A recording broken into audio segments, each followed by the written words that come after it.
This woman knocks on a man's door. As soon as it opens, she kisses him and says that she is the true love he has been searching for. But suddenly, bang! Someone strikes her dead, and they proceed to loot the man's belongings. Before her eyes close for the last time, she sees the woman and the man making out. If there's another life, I will stop being a slave to love. At that moment, Han Feng sees a golden light that feels incredibly warm. Han Feng thought it was the way to heaven and immediately reached out for the light ahead. However, as soon as Han Feng touched it, he felt an excruciating pain. Han Feng screamed at the top of his lungs, and suddenly, he woke up in his room. Han Feng checked the date and confirmed that he had returned 15 days before the ice disaster. But one thing troubled Han Feng since he came back: the red light that would not leave his hand. When Han Feng sneezed by accident, the light turned green and glowed brightly, then shrank back by itself. The more Han Feng stared at it, the sleepier he felt. Then Han Feng remembered the Manhwa story about chi energy. He tried to channel the light into a weapon, Bankai, but nothing happened. Hearing his growling stomach, Han Feng saw a jar of peanuts, the last snack he had before the ice disaster began. When Han Feng tried to eat the peanuts with his green-colored hand, suddenly, the peanuts grew into a plant. At the same time, the green light on his hand vanished. Han Feng was confused by the power he now had. But there was something more important than that. Hoarding supplies before the ice disaster began, Han Feng decided to go out to gather supplies. In the midst of his confusion about his powers, someone called out to him from behind. It felt like fate when he crossed paths with Han Feng, and that person was Li Hyuna, the mastermind who killed him in his previous life. Seeing Li Hyuna, Han Feng immediately became angry, but he tried to hold back because it wasn't the right time for revenge. Li Hyuna approached Han Feng, who had been in a daze. Han Feng then made an excuse, saying that he was just mesmerized by Li Hyuna's beauty. Hearing that, a proud smile appeared on the woman's lips. She then invited Han Feng to go shopping together. But Han Feng, already knowing he would just be taken advantage of, refused her invitation. Hearing the rejection from one of her love slaves, Li Hyuna went silent, frozen in place. The Waldemart supermarket was the largest and most complete in the city. But strangely, when the Ice Age hit, the place became empty overnight without anyone knowing who was behind it. Inside the supermarket, Han Feng gathered food and tools that might be necessary for survival. The problem right now was that Han Feng's savings were quite low, but suddenly, he received a notification that his loan had been approved. That's when Han Feng got a brilliant idea. He applied for loans from all the lending apps. Meanwhile, elsewhere, Li Hyuna was still upset over the previous rejection. Only a poor person who doesn't even have a car would dare reject my invitation, she thought. Just then, a car came from behind Li Hyuna, and it turned out to be Han Feng with his new car. Han Feng then said that his father's business in America was doing very well, and that his father had just sent him money. Seeing this, Li Hyuna immediately switched to her acting mode. With tears in her eyes, Li Hyuna said that Han Feng had been so cold before. Seeing Li Hyuna's act, Han Feng didn't want to lose and said that Li Hyuna was someone special to him. Li Hyuna then suggested they go watch a movie and have dinner together to get to know Han Feng better. But when Li Hyuna opened her eyes, Han Feng was no longer in front of her. Han Feng was now busy with his shopping items, thus rejecting Li Hyuna's suggestion. Even so, Han Feng said he had a gift. Li Hyuna, thinking that Han Feng had already fallen into her hands, left with a victorious smile. Meanwhile, Han Feng also walked away with a sly smile. This is my ticket to survive hell. Just wait. When the world ends, I'll get what I deserve for you, for him, and for you too. For half a month, Han Feng gathered all the necessities. For the sensitive items, he moved them himself to avoid suspicion from the neighbors. Han Feng had gathered everything from food and fuel to modifying rooms. Now, only one day was left before the ice disaster began.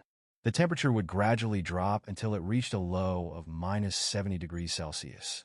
In the coming disaster, the supplies Han Feng had gathered would not be enough, so he tried to utilize the power in his hand, although he still didn't know how to activate it.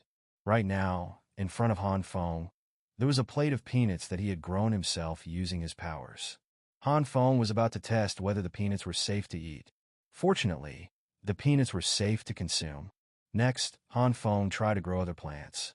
However, using his power too often caused both his mind and body to become exhausted.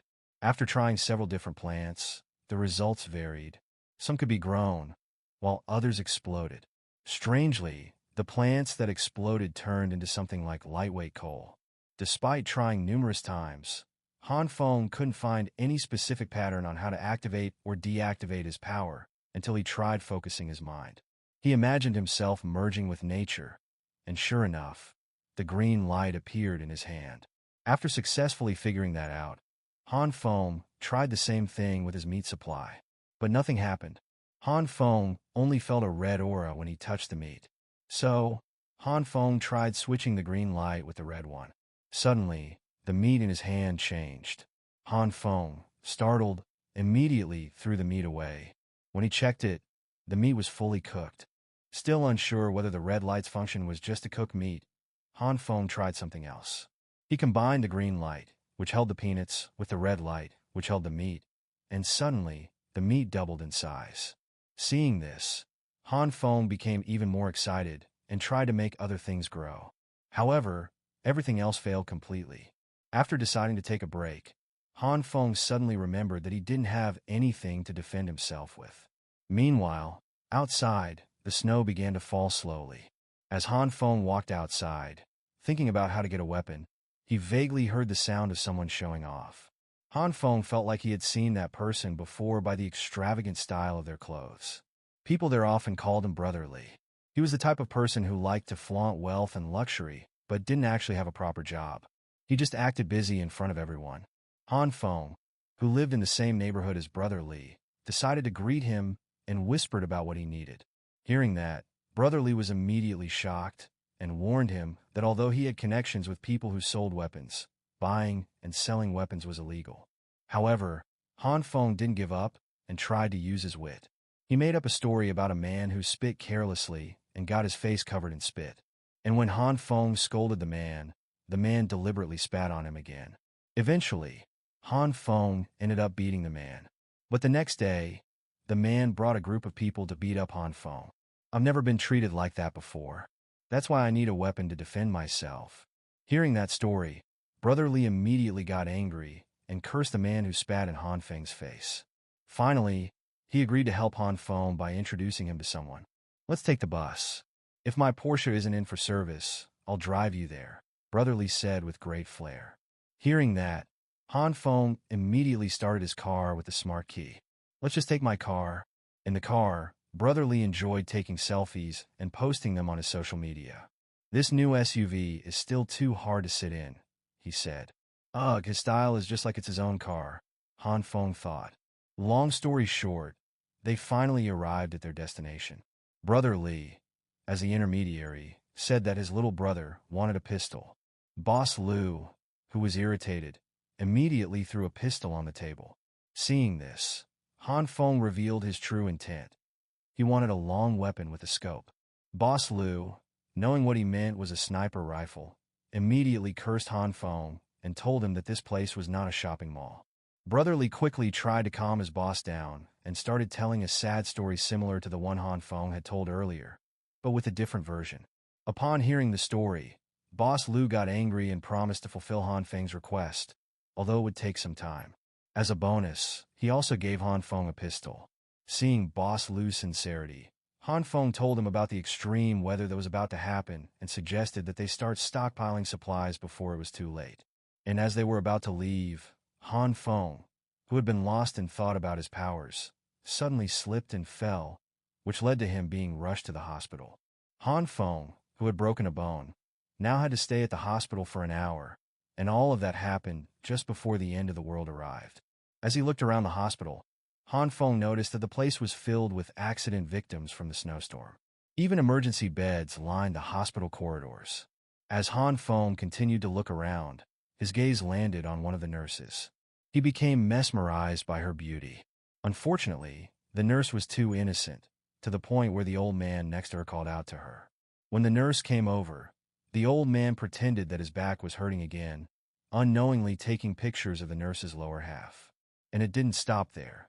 The old man then started flirting with the nurse until a stick flew toward him, causing the perverted old man to fall. Han Feng, feeling awkward, immediately apologized for his clumsiness, explaining that it was the first time he used a cane. When he picked up the old man's phone, as he had suspected, he warned the old man to leave before he called the authorities. Of course, Han Feng wasn't going to return the phone, and the old man quickly fled. The nurse, still unaware of the old man's lecherous behavior, was shown the photo the old man had taken earlier. She was instantly shocked. As a thank you, the nurse helped Han Feng with his injured leg by wrapping a bandage around it. She also told him that he should come back in a week to check on his ankle. I don't think I'll be able to meet her again, Han Feng thought to himself. The next day, a news broadcast announced that heavy snowfall and extreme temperature drops would hit the entire country, even Egypt. The news anchor added that meteorologists stated it wouldn't last long and urged people not to panic or hoard supplies because the disaster would pass soon. Han Feng, hearing this, could only sigh. On the other hand, he felt calm because all his supplies were prepared, including securing his house. His neighborhood's chat group also started buzzing with discussions about the news Han Feng had just watched. Suddenly, an account named Mysterious Person sent a message telling everyone to prepare for a new world. The message also mentioned that the Ice Age apocalypse was about to begin. Han Feng, upon seeing this, was shocked by the message from Mysterious Person. This video ends here, but the story isn't over yet. I just started making manhwa recap videos, so if you enjoyed it, don't forget to like and subscribe. Your support will help this channel grow. By the way, I'm still learning how to make videos like this, so if you have any suggestions or feedback, let me know in the comments. Your input will help me create even better videos. Thank you for watching, and see you in the next video.